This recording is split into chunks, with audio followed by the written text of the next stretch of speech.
الحمد للہ رب العالمین والصلاة والسلام علی قائد الغر المحجلین نبینا محمد وعلی آلہ وصحبہ اجمعین وبعد۔ محترم بھائیو اور بہنوں، السلام علیکم ورحمۃ اللہ وبرکاتہ۔ کتاب التوحید کے اس درس میں آپ سب کا استقبال ہے، اور آج ہم باب نمبر 36 پڑھنے والے ہیں۔ باب نمبر 36 ہے ریاکاری ایک قابل مذمت برائی ہے، یعنی نندنیہ برائی ہے، مذمت کے قابل برائی ہے۔ ریاکاری اچھی چیز نہیں ہے، اور اس سلسلے میں سب سے پہلی آیت ہے سورہ الکہف کی آیت نمبر 110، یعنی سورہ کہف کی سب سے آخری آیت ہے، اور یہ آیت بہت زیادہ پیغام رکھتی ہے، اس لیے اس آیت پہ غور کرنے کی ضرورت ہے۔ اللہ تعالیٰ فرماتا ہے قُلْ إِنَّمَا أَنَا بَشَرٌ مِثْلُكُمْ يُوحَىٰ إِلَيَّ أَنَّمَا إِلَٰهُكُمْ إِلَٰهٌ وَاحِدٌ فمن كان يرجو لقاء ربه فليعمل عملا صالحا ولا يشرك بعبادة ربه احدا۔ قل، اے محمد صلی اللہ علیہ وسلم آپ فرما دیجئے، کیا فرما دیجئے؟ کہ میں تم ہی جیسا ایک انسان ہوں، یعنی اے محمد صلی اللہ علیہ وسلم آپ اپنے بارے میں کہہ دیجئے کہ میرے اندر کوئی ربوبیت نہیں ہے، میرے اندر کوئی الوہیت نہیں ہے، بلکہ میں تم ہی جیسا ایک عام انسان ہوں، جیسے تمہارے بیچ میں ایک عام انسان ہوتا ہے۔ البتہ فرق کیا ہے؟ فرق یہ ہے کہ یوحیٰ الیہ، میری طرف وحی کی جاتی ہے، یہ ہے فرق۔ ورنہ اللہ کے نبی صلی اللہ علیہ وسلم بھی گوشت پوشت رکھنے والے ایک انسان تھے، جیسے عام انسان ہوتے ہیں، البتہ آپ پر وحی آتی تھی کیونکہ آپ نبی تھے۔ پھر کہا انما الہکم الہ واحد، کہ تمہارا معبود صرف ایک معبود ہے۔ وحی یہ کی جاتی ہے کہ تمہارا معبود صرف ایک معبود ہے، لہذا اسی ایک اللہ کی عبادت کرو اور مجھے ایک نبی اور رسول سمجھو۔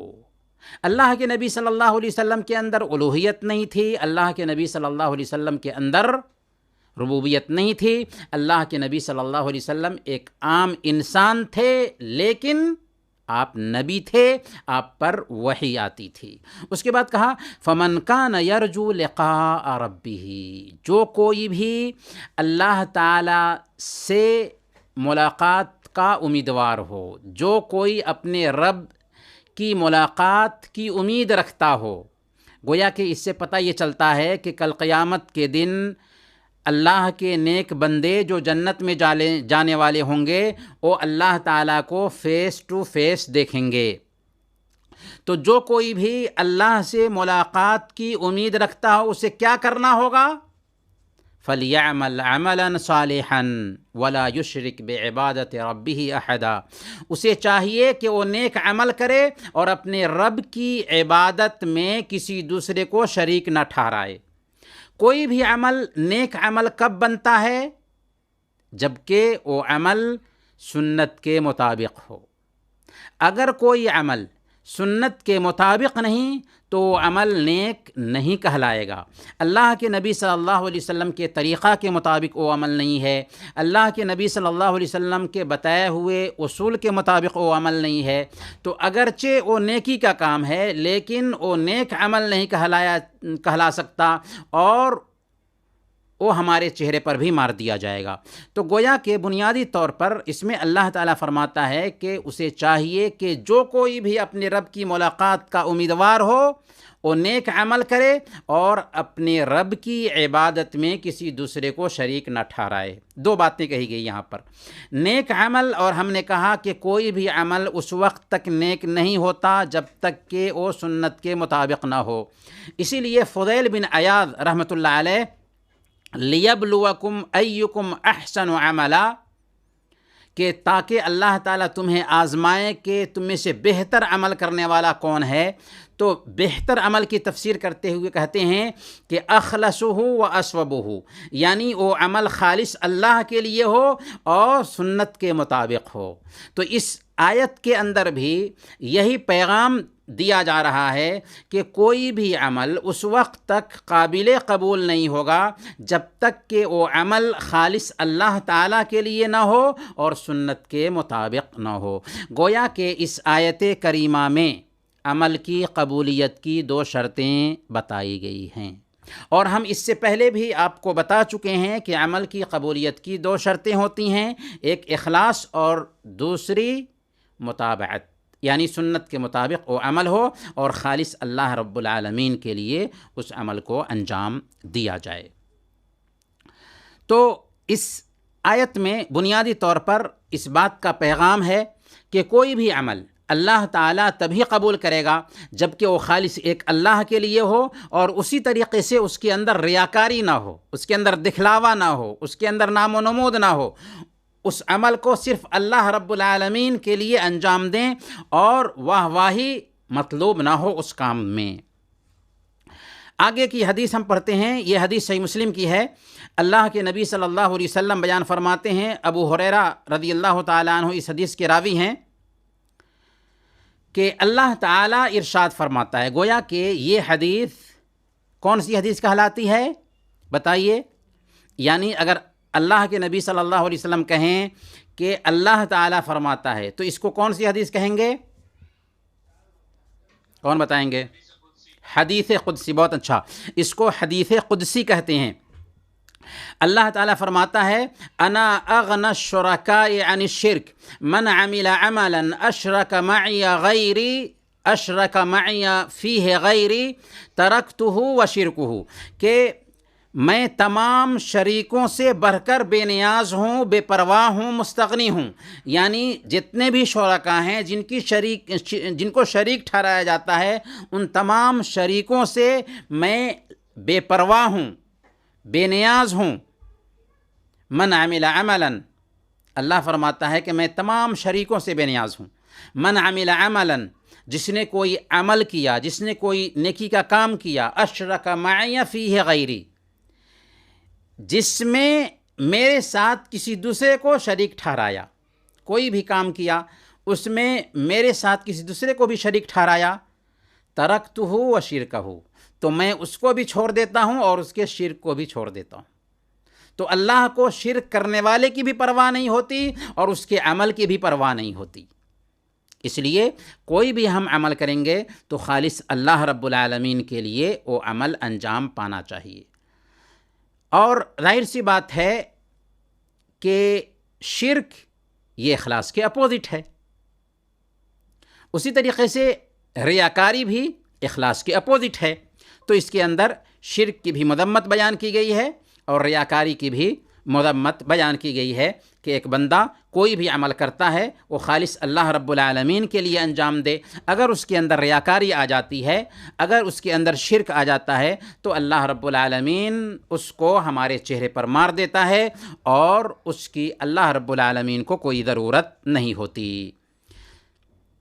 مسند احمد کی ایک حدیث ہے، اللہ کے نبی صلی اللہ علیہ وسلم کے صحابی حضرت ابو سعید خدری رضی اللہ تعالیٰ عنہ اس حدیث کے راوی ہیں، وہ بیان کرتے ہیں کہ ہم لوگ اللہ کے نبی صلی اللہ علیہ وسلم کے زمانے میں ایک مرتبہ کسی مجلس میں مسیح دجال کے بارے میں بات کر رہے تھے۔ یعنی صحابہ کی ایک مجلس تھی اور صحابہ کرام بیٹھ کر کے آپس میں مسیح الدجال کے بارے میں گفتگو کر رہے تھے اور اس کے فتنہ کے بارے میں آپس میں ایک دوسرے سے باتیں کر رہے تھے، کہ اسی بیچ اللہ کے نبی صلی اللہ علیہ وسلم ان کے بیچ تشریف لائے۔ تو اللہ کے نبی صلی اللہ علیہ وسلم نے پوچھا کہ تم کس چیز کے بارے میں بات کر رہے ہو؟ تو انہوں نے کہا کہ یا رسول اللہ، ہم مسیح الدجال کے بارے میں بات کر رہے ہیں۔ تو اللہ کے نبی صلی اللہ علیہ وسلم نے فرمایا، الا اخبرکم بما هو اخوف علیکم عندی من المسیح الدجال، کہ کیا میں تمہیں وہ چیز نہ بتاؤں جس کا ڈر مجھے تم پر مسیح دجال سے بھی زیادہ ہے۔ اس سے پتہ کیا چلا کہ اللہ کے نبی صلی اللہ علیہ وسلم جس چیز کے بارے میں صحابہ کو بتانا چاہ رہے تھے، وہ چیز صحابہ کرام کے لیے مسیح دجال سے بھی زیادہ خطرناک تھی۔ صحابہ نے پوچھا، قالوا بلا یا رسول اللہ، اے اللہ کے نبی صلی اللہ علیہ وسلم ہمیں بتائیے کہ آخر وہ کون سی چیز ہے جو ہمارے لیے مسیح دجال کے فتنے سے بھی زیادہ خطرناک ہے؟ تو اللہ کے نبی صلی اللہ علیہ وسلم نے فرمایا الشرک الخفیو، الشرک الخفیو، یہ پوشیدہ شرک ہے، شرک خفی ہے۔ شرک خفی کیا ہے؟ شرک خفی کو ریا بھی کہتے ہیں۔ اچھا، شرک خفی کو ریا کیوں کہتے ہیں؟ اس لیے ریا کو شرک خفی کہا جاتا ہے کہ اس کو کرنے والا، یعنی ریاکاری کرنے والا آدمی جو ہوتا ہے وہ لوگوں کو یقین دلانے کی کوشش کرتا ہے کہ وہ اس کام کو اللہ کے لیے کر رہا ہے، حالانکہ وہ کام اللہ کے لیے نہیں ہوتا۔ تو چونکہ شرک خفی اس لیے ہے کہ اس ریاکاری کرنے والا لوگوں کو یہ یقین دلانے کی کوشش کرتا ہے کہ میں یہ جو کام کر رہا ہوں اللہ کے لیے کر رہا ہوں، حالانکہ اس کے اندر دکھلاوا ہوتا ہے، اس کے اندر ریاکاری ہوتی ہے، اس کے اندر نام و نمود ہوتا ہے، اسی لیے اس کو شرک خفی کہتے ہیں۔ اللہ کے نبی صلی اللہ علیہ وسلم نے اس کی تعریف کیا فرمائی؟ یقوم الرجل فیصلی فیزین صلاتہ لما یرا من نظر رجل، ایک آدمی جو نماز پڑھ رہا تھا، کھڑا ہو کر کے نماز پڑھ رہا تھا، وہ اپنی نماز کو صرف اس لیے اچھے طریقے سے پڑھنا شروع کر دے کہ کوئی آدمی اس کو دیکھ رہا تھا۔ نماز پڑھ رہا ہے، نماز کو بنا سنوار کر کے خشوع اور خضوع لا کر کے اس لیے مزین کر رہا ہے، اس لیے بہتر طریقے سے پڑھ رہا ہے کہ کوئی آدمی اس کو دیکھ رہا تھا۔ تو کسی آدمی کی نظر اس پر جمی ہوئی تھی، اس لیے وہ نماز کو اچھے انداز میں پڑھنا شروع کر دیا، تو یہ کیا ہو گیا؟ یہ شرک خفی ہو گیا، یعنی ریا آ گئی نماز کے اندر، اور یہ وہ عمل ہے جس کے بارے میں اللہ کے نبی صلی اللہ علیہ وسلم نے فرمایا کہ میں اپنی امت پر شرک خفی کا ڈر مسیح الدجال سے بھی زیادہ محسوس کرتا ہوں۔ گویا کہ اس میں سب سے پہلے نمبر پر یہ سبق ملتا ہے کہ نیک عمل میں اگر غیر اللہ کو ذرہ برابر بھی ساجھی ٹھہرا لیتے ہیں تو ہمارا وہ عمل برباد ہو جاتا ہے، ہمارا وہ عمل ہمارے چہرے پر مار دیا جاتا ہے۔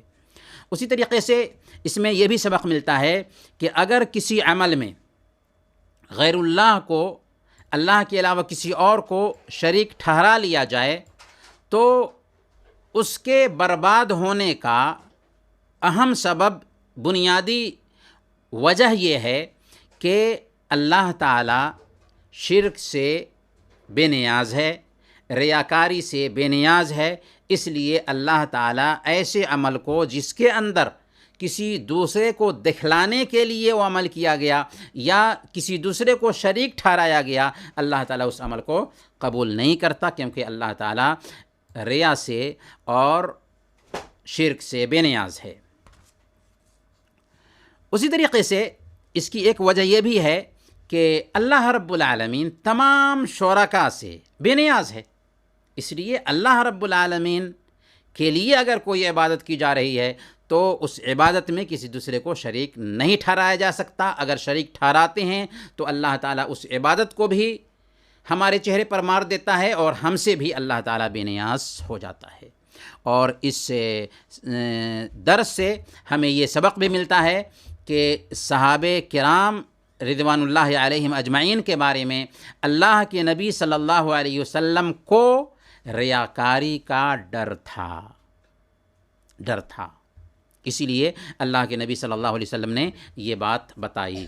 اور اس سے آخری سبق یہ بھی ملتا ہے کہ ریاکاری کیا ہے۔ ریا کی تعریف اللہ کے نبی صلی اللہ علیہ وسلم نے یہ کر دی کہ کوئی آدمی نماز اللہ کے لیے ادا کر رہا ہو لیکن اس عمل کو بنا اور سنوار کر کے ادا کرے اس طور پر کہ کوئی آدمی وہاں پر اسے دیکھ رہا تھا۔ تو اگر کوئی آدمی نماز اللہ کے لیے ہی ادا کر رہا تھا لیکن کسی دوسرے کے وہاں پر ہونے کی وجہ سے اس نماز کو سنوارنا شروع کر دیتا ہے تو وہ نماز رد کر دی جاتی ہے، اللہ تعالیٰ اسے قبول نہیں کرتا، کیونکہ اس کے اندر ریاکاری آ گئی۔ انہی چند کلمات پر آج کا یہ درس ختم ہوتا ہے۔ وصلی اللہ علی نبینا محمد وعلی آلہ وصحبہ اجمعین۔